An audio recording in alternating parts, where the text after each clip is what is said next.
Il y a 10 jours, des militants de Génération Identitaire bloquaient le passage entre l'Italie et la France. Cette fois, ce sont des militants pro-migrants qui démarrent donc une marche qui doit arriver à Calais dans 2 mois, après avoir traversé tout le pays depuis Vintimille. Bonsoir Cédric Héroux. Bonsoir. Vous êtes agriculteur dans la vallée de la Roya. On vous connaît pour vos positions et pour la façon dont vous aidez les migrants à rentrer en France et vous les hébergez parfois. Vous êtes l'organisateur de cette marche. C'est une réplique d'abord à l'initiative de Génération Identitaire ?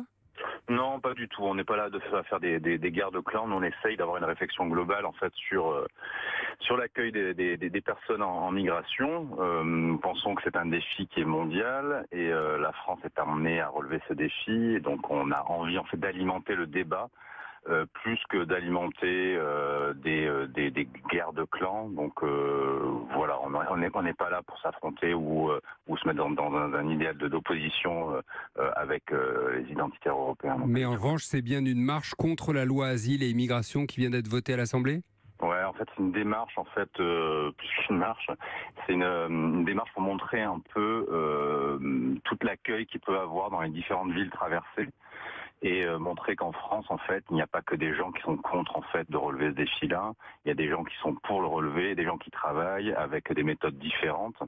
Et on est en train de montrer un peu tout ça, quoi. Et après, c'est très symbolique, en fait, de retracer, en fait, la problématique que nous avons dans l'arrivée de la Roya à Vintimille, avec une France qui ferme ses frontières, et la problématique, en fait, qui se retrouve en France, mais à Calais, parce qu'il y a l'Angleterre qui ferme ses frontières. Et on se dit, c'est quand même assez ridicule que l'Europe ne travaille pas ensemble, les pays européens ne travaillent pas ensemble pour relever le défi ensemble. Et je vois pas, en fait, c'est une prise d'otage de la part de l'État français, des gens de la vallée de la Roya, où nous, on doit être là à être témoins et sans qu'on agisse en fait pour ces personnes qui sont migrantes. Prise d'otage, c'est fort, Cédric Héroux. Prise d'otage, c'est fort. Vous avez parlé d'État raciste il y a quelques semaines, maintenant prise d'otage. En quoi c'est une prise d'otage ? Vous savez, on parle souvent de la prise d'otage quand il y a des personnes qui font grève dans la SNCF, donc des personnes qui sont malheureusement qui loupent un train, on parle de prise d'otage, qui a un propos complètement démesuré.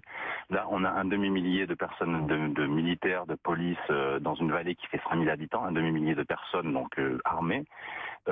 C'est clairement la chasse au noir dans les montagnes, sur les routes, dans les tunnels, et on est obligé, nous, citoyens français, de vivre avec ça. Et maintenant, vous savez, moi, je suis pas un militant pro-migrant. J'ai juste répondu en fait à une problématique qu'il y avait en bas de chez moi. Vous êtes un agriculteur de la vallée de la Roya, c'est ce que vous voulez dire. Voilà, oui, c'est ça. Et j'agis dans ma vallée un peu comme je peux. Après, c'est vrai que ça a pris une ampleur médiatique.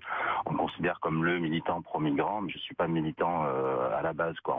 C'est la gestion, la mauvaise gestion de l'État français qui m'a rendu militant, qui m'a obligé à réagir à la problématique. Mais vous appelez tout de même à la désobéissance civile quand vous appelez vos voisins et un certain nombre de Français à héberger des gens qui sont des clandestins, non ?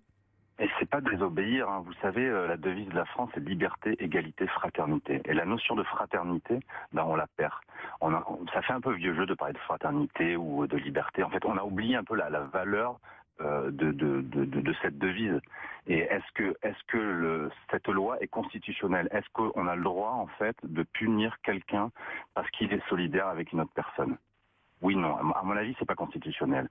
Donc là, je suis en procès actuellement, comme vous le savez. Oui. Je suis en cassation. Et il y a cette question en fait de constitutionnalité de la loi en fait sur le délit de solidarité. Vous avez été condamné à 4 mois de prison en première instance et en appel d'ailleurs pour l'hébergement de plusieurs centaines de clandestins. Oui. C'est vrai, c'est bien ça. Ouais.